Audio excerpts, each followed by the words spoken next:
Hello, bienvenue dans ce nouvel épisode de J'ai peur, donc j'y vais, le podcast qui vous aide à créer la vie qui vous ressemble et à gagner en sérénité. Je suis Steph Blue Lips, je suis coach et j'accompagne celles et ceux qui veulent s'épanouir dans tous les domaines de leur vie. Grâce à des accompagnements individuels et personnalisés, j'offre à mes clients un soutien, des outils et des stratégies efficaces pour atteindre leurs objectifs et créer un changement durable dans leur vie. Chaque semaine dans ce podcast, je vous partage des conseils, des outils et des expériences pour vous aider vous aussi à donner un nouvel élan à votre vie.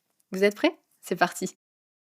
Aujourd'hui, je vous retrouve pour le premier épisode de la série Les faux bons conseils. C'était censé être un épisode à la base, mais en voyant mes notes, je me suis rendu compte que ça allait être beaucoup trop long. Donc j'ai fait un sondage sur Instagram pour savoir si vous préfériez un épisode long d'une heure 15 ou plusieurs épisodes de 10-15 minutes. Et c'est tombé sur 50-50. Donc j'ai tranché et on va partir sur une mini-série dans laquelle on va décortiquer ces petites phrases qu'on entend tout le temps, ces conseils bien intentionnés qu'on vous donne ou que peut-être vous vous donnez à vous-même quand ça va mal, quand vous stressez, quand vous doutez. Des petites phrases comme allez, lâche prise, vois le positif, stresse pas, tout arrive pour une raison. Voilà, ce genre de phrases qui, sur le papier, sont censées vous aider à aller mieux, qui partent très souvent d'une bonne intention, mais qui, dans les faits, ne font qu'ajouter une couche de pression, qui cachent des injonctions et surtout qui marchent pas. Voire pire, qui créent parfois l'effet inverse. Parce qu'elles peuvent nous faire culpabiliser, nous frustrer, nous faire sentir encore plus coincés, encore plus incompris ou incomprises, ou pas à la hauteur. Alors dans cette série, on va voir ensemble pourquoi ces conseils ne marchent pas, ce qu'il y a vraiment derrière, mais surtout, je vais vous donner des alternatives concrètes, de vraies clés. Ça ne tiendra pas dans une phrase toute faite, mais ça marche vraiment. Alors aujourd'hui, on va commencer avec la phrase reine du développement personnel, celle qu'on entend partout et que moi je trouve particulièrement agaçante, c'est lâche prise. Lâcher prise, ce serait la solution miracle à tous nos problèmes. Et quand quelqu'un vous dit ça, généralement, c'est parce que cette personne vous voit ruminer sur un truc, vous voit stresser, vous voit vous accrocher à quelque chose que vous ne pouvez pas contrôler. Elle voit votre inconfort et elle cherche à ce que vous alliez mieux. Mais souvent, ce qui se joue, c'est que votre émotion met cette personne mal à l'aise. Et inconsciemment, elle cherche surtout à apaiser son propre inconfort face à votre détresse. Et lâche prise, c'est un peu la phrase par défaut, celle qu'on sort quand on veut aider mais qu'on ne sait pas vraiment comment. C'est une tentative de résoudre rapidement la situation pour que tout le monde se sente mieux. Alors l'intention, elle est bonne, parce que la personne, elle pense vraiment que si vous arrêtez de vous accrocher à ce qui vous stresse, vous irez mieux. Mais ça marche pas. Vous vous sentez rarement plus léger, plus légère ou plus serein ou sereine parce qu'on vous dit de lâcher prise ou que vous vous le dites à vous-même. Ah, il faut que je lâche prise. Ben non, en général, ça marche pas. Au contraire, c'est encore plus frustrant, plus culpabilisant parce que quand on vous dit lâche prise, ce que ça sous-entend, même inconsciemment, c'est que vous vous accrochez volontairement à votre stress ou à votre anxiété. Et que c'est simple, qu'il suffit de décider de lâcher prise, qui a un espèce d'interrupteur on-off pour le contrôle. Et finalement, ça sous-entend presque que vous savez comment faire, que vous avez déjà les outils, la capacité, et que bah, vous choisissez de pas le faire. Donc à partir de là, si vous continuez à stresser ou à ruminer, c'est que vous voulez pas vraiment aller mieux. Et implicitement, ça suggère aussi que ce que vous ressentez, c'est pas légitime, que vous prenez la tête pour rien, que vous devriez juste arrêter d'y penser. Et peut-être que là, vous vous dites: «Oui, mais c'est pas l'intention de la personne». Ou peut-être que vous-même, vous remarquez que parfois vous dites ça à quelqu'un et vous vous dites: «Mais quand je lui dis ça, c'est pour l'aider». Oui, c'est ce qu'on disait au début, ça part d'une bonne intention. Mais c'est pour ça que là, on veut aller plus loin et voir qu'est-ce qui se cache derrière ça et pourquoi cette petite phrase peut faire du mal. Pourquoi ce conseil qui d'apparence est bon, est supposé être aidant, parce qu'effectivement c'est ce qui aiderait la personne, en réalité ne l'aide pas. Et pourquoi ça peut être si énervant quand on reçoit ce conseil, et surtout pourquoi ça marche pas. Lâcher prise, par définition, ça ne se commande pas. C'est pas une action, c'est un état en fait. C'est le résultat d'un processus. Vous pouvez pas décider de lâcher prise comme vous décideriez de ranger votre bureau par exemple. Donc plus vous essayez de lâcher prise et plus en réalité vous êtes dans le contrôle. Plus vous êtes dans le contrôle, moins vous lâchez prise et c'est ça qui fait que c'est une injonction paradoxale. Si je prends un exemple concret, vous attendez une réponse importante par mail, peut-être un retour, sur un poste pour lequel vous avez candidaté ou, une décision qui pourrait impacter votre vie. Vous savez rationnellement que vous pouvez rien faire de plus. Vous avez envoyé votre candidature ou votre mail, ou vous avez relancé, mais maintenant c'est hors de vos mains. Mais vous continuez malgré tout à checker vos mails toutes les 10 minutes, toutes les heures. Vous imaginez tous les scénarios possibles, vous ruminez, et là quelqu'un vient et vous dit: «Mais lâche prise, de toute façon tu peux rien y faire». Est-ce que ça vous aide? Ben non, parce que vous savez déjà, vous savez que vous ne pouvez pas contrôler, mais votre cerveau, lui, continue de tourner en boucle. Alors en plus de votre inquiétude initiale, maintenant vous en voulez de pas arriver à lâcher prise. Peut-être que ça va faire que vous vous jugez. Pourquoi j'y arrive pas? Pourquoi je suis comme ça? Et puis vous vous sentez encore plus incompris ou incomprise. En réalité, c'est dur de lâcher prise parce que ça demande quelque chose de très contre-intuitif pour notre cerveau, c'est accepter de ne pas contrôler. Et notre cerveau, lui, il adore le contrôle. C'est son job de nous protéger, d'anticiper les dangers, de trouver des solutions. Alors quand il y a une incertitude, une situation qui nous échappe, il se met en mode résolution de problème, il cherche, il analyse, il imagine tous les scénarios possibles, il cherche à réduire l'incertitude. Et c'est pour ça que vous allez checker vos mails en boucle, par exemple, parce que votre cerveau a l'impression qu'en y pensant, en restant vigilant, il garde une forme de contrôle sur la situation. Même si rationnellement, vous savez que vous ne pouvez rien y faire. Et puis, il y a des situations importantes où c'est normal que ça vous préoccupe. Si vous attendez une réponse qui peut changer votre vie, que vous êtes inquiet pour un proche, que vous traversez une période d'incertitude, c'est normal que ça vous préoccupe. C'est pas de la faiblesse, c'est que vous êtes humain ou humaine. Et dans ces moments-là, lâcher prise, ça ne signifie pas que ce qui vous préoccupe n'est pas important ou que vous n'allez plus y penser. Ça signifie apprendre à cohabiter avec l'incertitude sans que ça vous consume.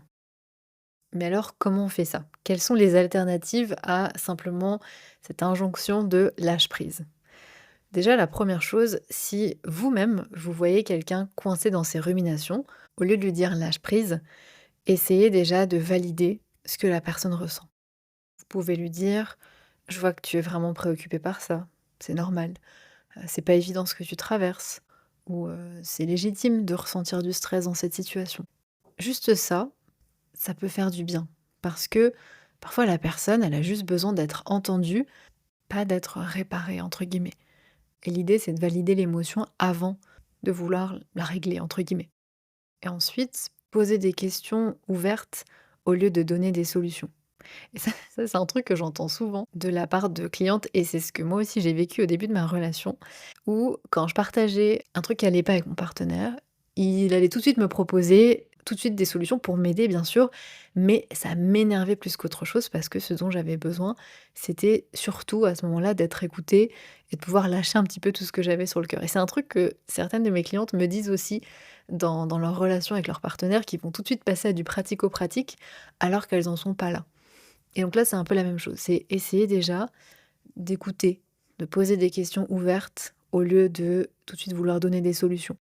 Ça va permettre à la personne en face d'explorer elle-même ce qu'elle ressent sans se sentir jugée ou invalidée ou poussée un petit peu trop vite finalement. Et ensuite, vous pouvez proposer des choses mais sans forcer. Je sais pas, par exemple, tu veux qu'on aille marcher un peu, ça changerait peut-être les idées. Ou si on faisait quelque chose ensemble pour te distraire un petit moment.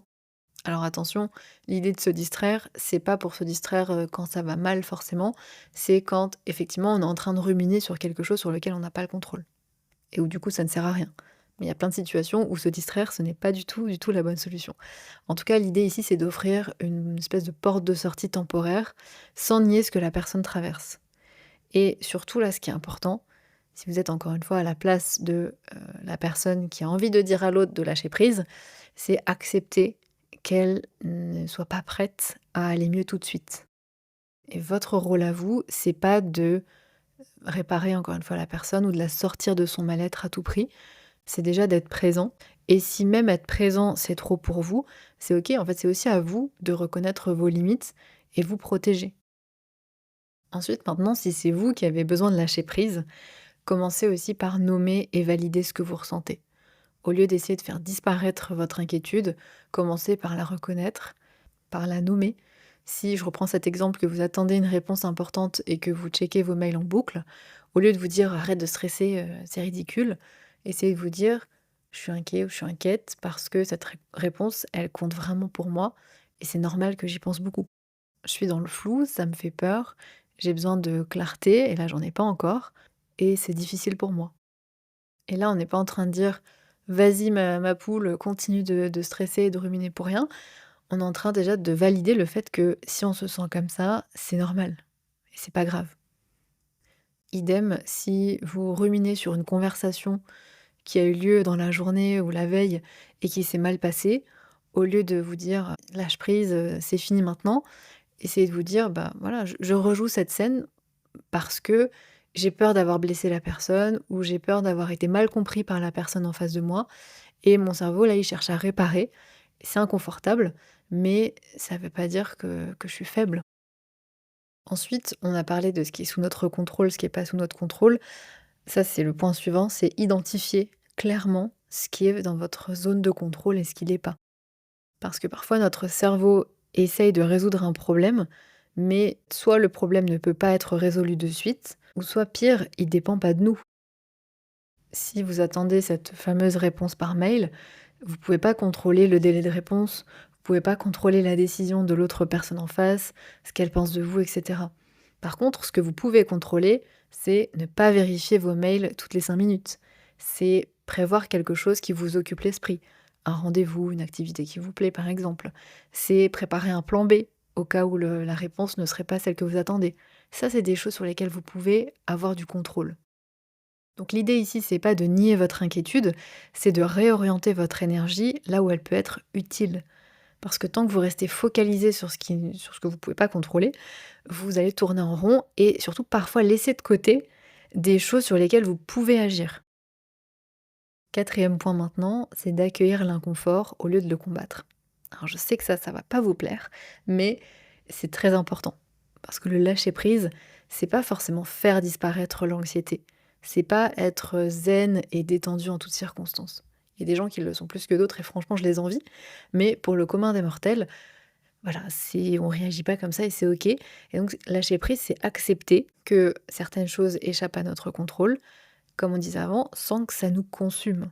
C'est faire la paix avec l'anxiété qui est là et arrêter de se battre contre. Parce que au final, cette lutte interne contre nos propres émotions, elle consomme beaucoup d'énergie. Elle rajoute une tension sur la tension qu'on ressent déjà. Donc quand vous sentez l'inquiétude monter, au lieu de vous dire: «Je devrais pas stresser, il faut que je lâche prise» et cetera, essayez de vous dire: «C'est normal que je me sente comme ça, c'est une situation stressante. Je peux ressentir ça et continuer à vivre ma journée. Cette anxiété, elle est là pour me protéger, elle fait son job, même si c'est inconfortable, même si c'est pas toujours utile. J'ai pas besoin de la faire disparaître. Je peux la laisser être là sans m'y accrocher». Et ça veut pas dire que vous aimez ressentir cette anxiété ou ces émotions inconfortables. Ça veut dire que vous arrêtez de vous battre contre vous-même. Et c'est souvent quand on arrête cette lutte que la tension commence à se relâcher. Ça, c'est un point qui est pas évident. Je le sais en coaching parce que très souvent, il y a de grosses résistances au début sur ce travail-là. Mais qu'est-ce que ça fait du bien une fois qu'on s'autorise, une fois qu'on laisse être ce qui est. Je vois vraiment, vraiment la différence chez mes clientes qui sont stressées, qui sont anxieuses, etc. Donc arrêtez de vous mettre la pression pour lâcher prise, acceptez de ne pas réussir à lâcher prise tout de suite. Ça, c'est important. Dernier point, qui est plus concret, c'est d'utiliser des techniques concrètes pour apaiser votre système nerveux. Parce que le lâcher prise, ça passe aussi par le corps. Quand vous êtes tendu, quand vous êtes anxieux, votre système nerveux, il est en alerte. Et vous pouvez pas juste lâcher prise avec le mental. C'est un point important, mais il faut aussi que ça suive dans le corps. Donc là, vous pouvez essayer la respiration, vous pouvez essayer. Là, faut faire simple. Faut pas besoin de faire des trucs de fou. Parfois, juste bouger votre corps, vous étirer, marcher, danser un petit peu, secouer vos bras et vos jambes. Écrire vos pensées pour les sortir de votre tête et les poser sur le papier. Ça les sort de là, ça libère de l'espace mental, ça vide un petit peu votre cerveau.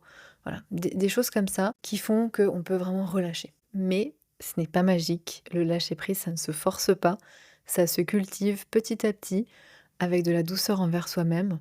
Et certains jours, vous allez y arriver, entre guillemets, et d'autres jours non. Et c'est un apprentissage aussi, mais attention à pas vous mettre encore une fois la pression pour justement lâcher prise, puisque comme on l'a dit avant, ça rajoute une couche de tension. Voilà pour ce premier épisode de cette mini-série sur les faux bons conseils. J'espère qu'il vous a plu, qu'il vous a appris des choses. N'hésitez pas à me dire ce que vous en avez pensé sur Instagram. Mon Instagram, c'est Steph Blue Lips, Steph avec un F et Blue Lips, Bluelips. Je vous mettrai aussi le lien dans la description de cet épisode. C'est toujours hyper important pour moi d'avoir vos avis, donc voilà, n'hésitez pas à me faire un petit message. Et je serais aussi curieuse de savoir, vous, quelle petite phrase vous agace le plus. Lundi prochain, on attaque la deuxième injonction de cette série qui est voile positif. Cette petite phrase qui semble innocente mais qui peut être très culpabilisante. Je vous dis lundi prochain, j'espère parce que là je sens que je suis en train de tomber malade. Donc si vous ne voyez pas d'épisode lundi à la première heure, c'est que je suis sans doute enrhumée. En tout cas, je vous remercie d'avoir écouté cet épisode. N'hésitez pas à le partager s'il vous a plu. Je vous souhaite une bonne semaine, prenez soin de vous et on se retrouve, je l'espère, lundi prochain. Ciao!